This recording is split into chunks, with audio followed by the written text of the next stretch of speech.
What is up, everybody? My name is John, and I am here with Aaron, my boy Aaron Kushmakov, and today we are on the 10-8 podcast, where we basically talk We're about our UFC back. picks. And today we're looking back at last week's card, and then we're gonna have a post-fight video for the next upcoming card, which I'm super hyped about. But yeah, no, let's go ahead and Pre-fight, get into yes. it. We had Gigi Canuto versus Carol Foro. I was going for Gigi just because she is on Ultimate Fighter. I watched that show. I'm a huge Yeah. fan. I don't know how she's already in the UFC if she lost in the last episode. So I think Yeah. the women's division just needs bodies. So Yeah. they got her in, but dude, it Not was a not good fight. Yep. Obviously a couple of up and comers, just a couple of newcomers, just looking to get their feet wet. And Faro did a great job. Gigi also, props to her for, fighting the fight, as every fighter does. But yeah, just a good overall win for Foro. Can't really say much about the fight. It was just a pretty solid standard fight. This is true. Next up, we had Juliana Miller versus Ravina Oliveira. I was going for Juliana Miller. I watched her on Tough. She hasn't had a great stint as of lately in the UFC. But Yeah. dude, man, was on this girl like white on rice, bro. And I believe ended up getting the submission. Yeah, it was a submission. Yes, it So, was a sub win, but she was winning the fight all around beforehand. She had more total strikes, 45-18, 2 takedowns, and significant strikes, 24-7. So overall, a great win for Juliana Miller. 100%. Miles Next Johns up, versus Gianni Vasquez. Miles Johns has a win in 2026. Oh my God, he has a win. Dude, by Oh, knockout too. And that guy had that's never gotta been be finished embarrassing. before. Yeah, that's got to be embarrassing for Gianni Vasquez too. I mean, he was still losing the fight, and then it gets absolutely obliterated by Miles Johns. But overall, a great fight, great win for Miles Johns, and can't really say much else. Just a great overall win for Miles Johns. Title run 2026 coming too. Manuel Sosa versus Richie Miranda. Dude, Richie Great fight. Miranda, talk about a chin. He Dude, does, this dude. Sosa guy, was hitting this man hard. He was getting back up, trying to go for takedowns.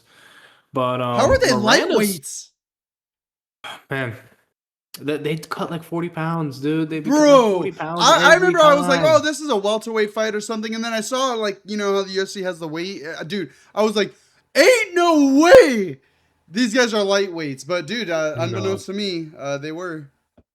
Yes. So as we see in the stats, if you click on the fight itself, you can look at the statistics right there. Anytime you go on the UFC website, you can do that. Miranda was winning on the total strikes, 126-89, but Sousa's strikes were more impactful, and as he did get more knockdowns and more significant strikes. But overall, just a really fun fight, and especially I think with this new Apex environment with more people, it's gonna bring a lot more fun fights. Because I do also believe a crowd makes for the fights. Like if you see even some basic fights from 2026 compared to some of the best fights in 2020, those basic fights are shown more, and they feel like they have more emphasis because of the crowd. So I believe the crowd does have a major effect on the fighters and as well as the fight environment itself. So great overall fight. If this has just been like with nobody there, it would have been good, but nobody would have really remembered it. The crowd really helps with remembering and just seeing these fights as is. Agreed. Yeah, no, not too much more we could go from that. We got Louis Lewis Sutherland. Sutherland versus Jose Montana. I don't know how Lewis Louis Sutherland, was a my favorite. man, this man got subbed way too quickly. I mean, not only was he losing on the feet, this man got put down, RNC'd, and that was quick. As far as I'm concerned, I don't know. It was one of these Brazilian guys. I don't know who it was. They had like 15, they had like 18 brothers and sisters. Obviously, the broadcast has that information for no apparent reason. But I think it was this guy, Jose Matana. But yeah, great win for Jose. Welcome to the heavyweight division. You'll probably be top 10 within 2 fights. So Right? Yeah, no, for sure.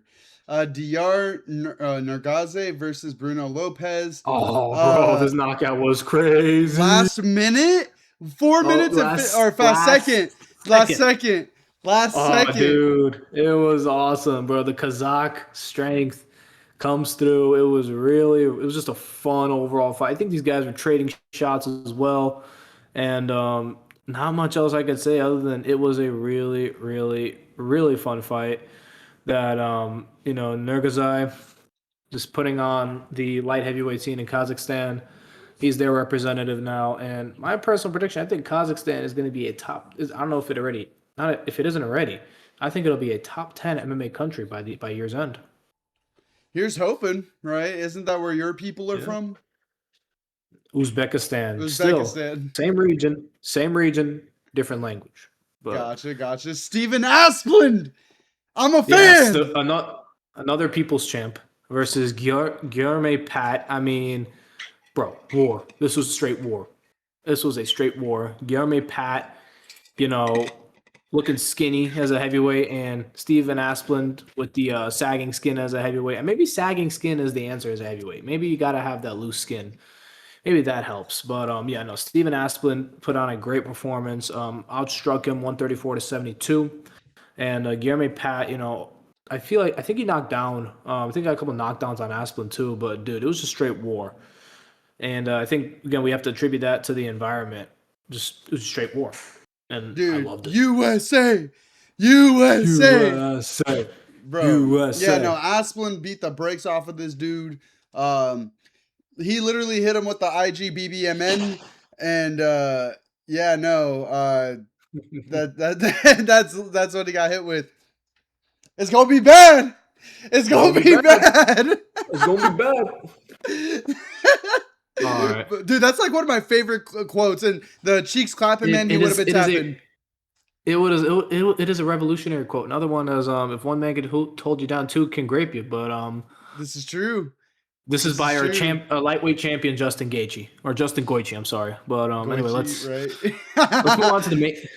move on to the main card. But first, we have some news. Apex Fight League is coming September 12th, same day as UFC Noche, but it is coming at night. If you guys want to check it out, go to Bullshooters in Phoenix, Arizona, or go to apexfightleague.com to get your tickets now.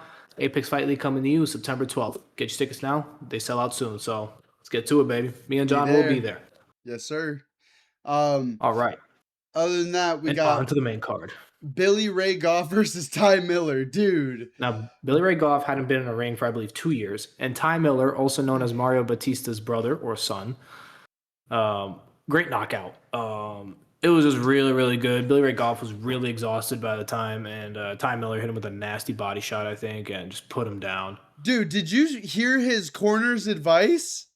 Yeah, just float on the edge. Just float on the edge of the cage. I'm like, that's exactly what gets you hurt. That's exactly what gets you killed. You know it's bad, bro, when even your coaches are like, run. Like, just give up. Just don't try anymore. Bro, imagine being Billy Ray Goff and your coaches are like, bro, just run. Bro, how do you even? Don't even try. Yeah, like what can you do? Like what can you do? Can't.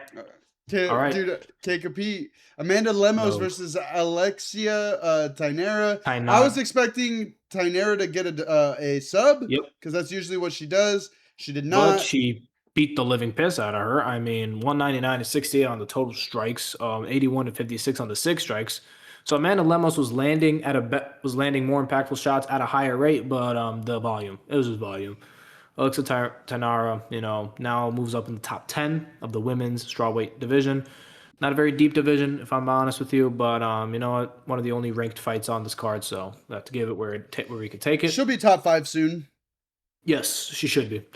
Now, Yadier Del Valle versus Darren Elkins in his retirement fight gets sent flying by a left hand. Bro. Dude. He got literally lifted off his feet, left hand.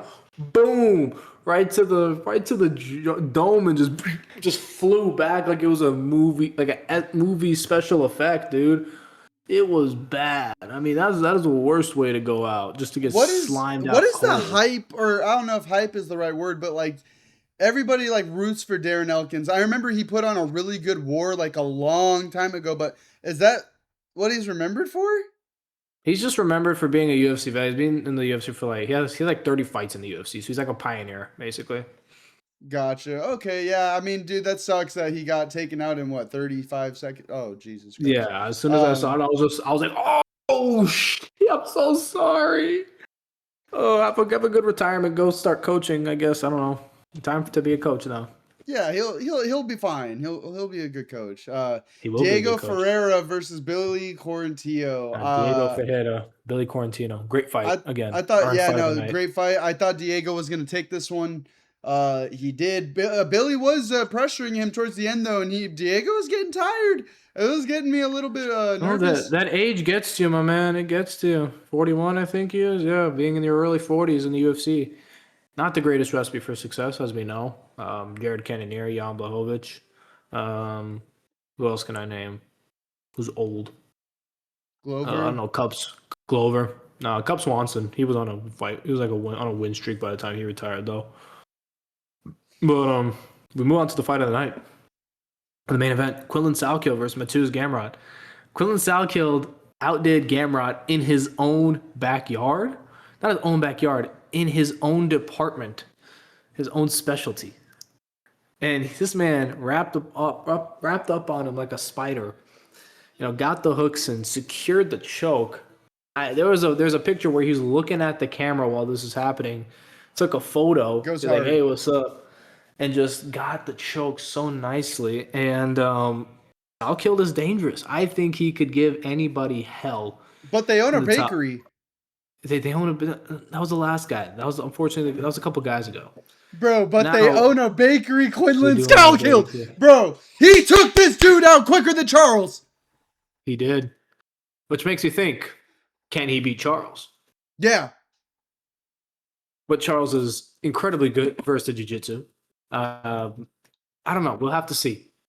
Charles Oliveira, I think I think the ideal matchup for Charles is Diego Lopez. I think the ideal matchup for Quinlan Salkilld, if not, probably Patty.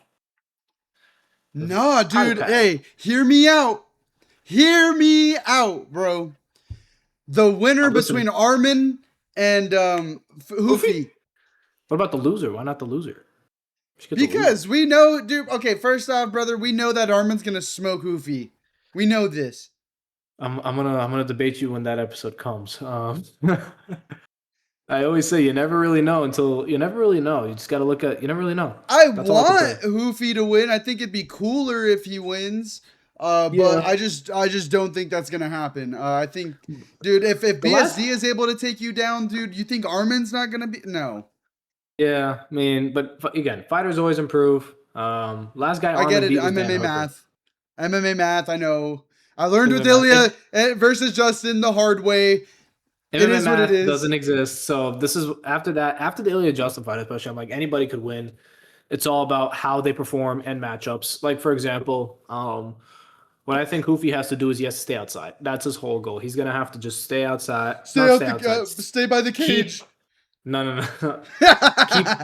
Keep Armin by the cage. What he has to do is keep Armin by the cage, keep away from him, control the center of the octagon, but keep Armin by the cages.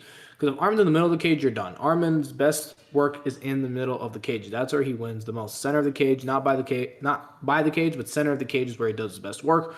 If Hoopy's able to keep him against the cage, Armin's gonna have a hard time landing those takedowns, and he's gonna have a wall to put Armin against if he wants to start getting flirty with his striking and spinning back kicks. Dude, Quinlan Salkilld, man, that what's it called? Heel hook, dude. That he got put in. The fact that he defended that like so well. Which fight was that? This Gamrot. one? Oh yeah, no, you're right. It was. It was, yeah. It did get heel hook. Sorry, the submission Dude, caught me off guard. Yeah, no, he said that he torqued his knee somehow, which honestly, yeah, that I believe Yeah, that's that gonna because, do it. dude, even like, dude, I don't. Do you train? I mean, like in jujitsu, like when you do training, do you guys do heel hooks or not? Well, technically, I'm a white belt, so no heel hooks at all yet.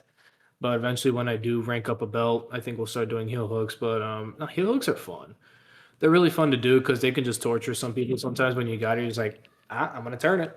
I'm gonna do it. Dude, I'm no, gonna I'll do say it. it right I'm now. gonna When I do it. would spar, Or I don't know if you could use the word spar in jiu-jitsu when I would roll. When I would Roll. roll Yeah, in roll. jiu-jitsu, dude, the second that I felt my heel inside of somebody's elbow, I tapped. Bro, dude, I've never felt the pain of a heel hook because of that, dude. It is not worth it. I don't even try escaping it because I will tell. I'll roll I the will tell other you a fun way. story. I'll tell you a fun story. One of my buddies decided to test with his brother heel hooks. Decided to test theory. Bro, He why? said he got him a heel hook. He said go deeper. Turned it. Says go a little more. Goes a little more. Says one more time. He broke his foot. The mark is still there. It's still red. He's still got a red foot because he's still got a scar from the break.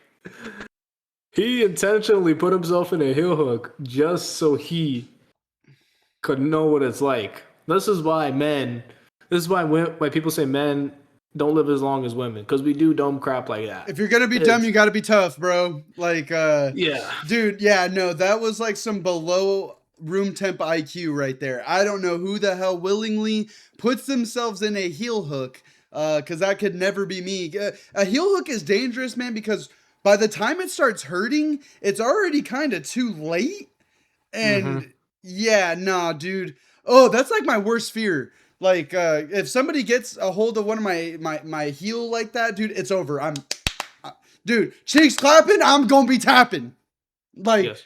yeah, dude, you clap my cheeks if you got me in a heel hook. It's over. It's a wrap. Like, you don't even gotta, don't put pressure on it. I'll tap. I'll tap. Yeah. Tapping cheeks. Yeah, that's a good way to put it. But yeah, great. Just overall, a great card. I mean, Salkilld, like the next best thing coming out of the lightweight division. Been watching him since he knocked out Anshul Jubilee. I will beat Khabib. Anshul Jubilee. I will beat him. Bro, what a Been watching him since clown. then. Anshul Jubilee, dude. You got to be on some type of that's some type of CTE up there, man. Like. And that's rare too, because you're like the biggest Indian prospect coming out. You're like, oh, I can beat Khabib. I'm like, dude, no, you can't. No, you're the one of the only Indian prospects coming out. Like India isn't even known for MMA, and your first thing on press is, yeah, I can beat Khabib. I would love to see what Khabib would do to him. Probably like a what Bro. 30-second sub. No, I think you'd knock him out cold. Khabib knockout. Yes. I think Jubilee? Yes. Yeah, dude, Jubilee sucks. Yeah, that's true. He does suck. Yeah, but we haven't seen him in the UFC since that fight. Yeah, gee, I wonder why he got laid out in like 5 seconds. First fight of the card too. I think it was a Perth card. I think it was UFC 312 or something like that. Dude, yeah, and then It was try to contest it. yeah, he's just like, what? No, I'm fine. I'm like, dude, you're hanging onto his leg for dear life. That's a sign you're done. Yeah, dude, Like, you're get your done, why bud. didn't you redeem it? Get that ass out of here, bro. Why Nah. didn't you redeem it? Why Yeah, did you nah. redeem it? Nah, nah. Nah, get out of here, homie. Speaking of redemptions and appeals, did you see the Verhoeven and Rogan podcast? That Nah. episode? So in that episode, early in the episode, they were talking about like how the fight came together. Actually, Jason Statham brought that card together. He brought that fight together because he's like, yeah, man, you should fight this guy, Alexander Usyk. It's gonna be a great fight. You're gonna have a wonderful. It's gonna be in the pyramids of Giza. It's gonna be a wonderful fight. It's gonna be a wonderful night. He's like, all right, I'll see who I can fight. And then after timing out, he was supposed to fight Anthony Joshua, and then after that, he got to fighting Usyk. He explained the idea to the matchmakers, the politicians of boxing. They're like, we love this idea. We love this idea, and he would have gotten screwed over on the scorecards anyway because they can't let an outsider win. Yeah, But nah. it was a fantastic fight that night, and it kind of showed me that anything within the WBC is kind of a corrupted sport. It's all about the money, and it's all about what's good for the people, for the storyline, because it's basically everything's about storylines in these sports, especially It's true. fighting. It all started with WWE because people don't like to admit it, but the storyline did start with WWE because basically what they had is entertainment and a storyline. Then the UFC started, and boxing started adapting, then UFC started adapting. I think UFC unfortunately doesn't have a real storyline. Doesn't have any like major storylines that are like headline news. You know, like maybe Khabib versus Jubilee storyline. that's ball. That's pure ball right there.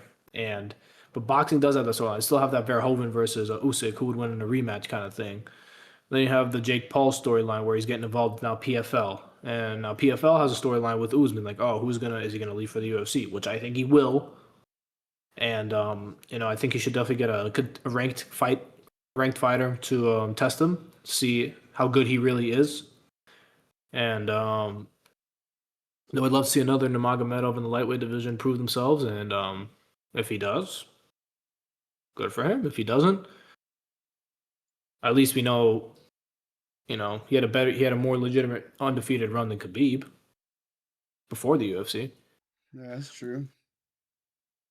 But yeah, that's all I can really say about this card. It's a great card. Dude, yeah, UFC phenomenal Apex. card. Loved it. We don't talk well about Apex cards all the time, but this one was a really good one. This week, obviously, is one of the worst. People would say it's one of the worst pay-per-views of all time. Paper numbered card now. They're called numbered cards, not even pay-per-views. They're numbered cards. But it's in the city of Philadelphia, where we have Islam Makhachev versus Machado Gary. But we will go over that Thursday. We'll see you guys on Friday for that episode, at the time of this recording.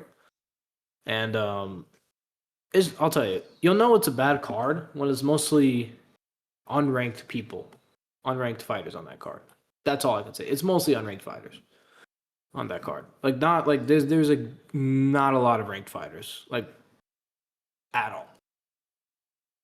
And for casuals, you will only watch one fight, and that is Machado Gary versus Makhachev. I don't know.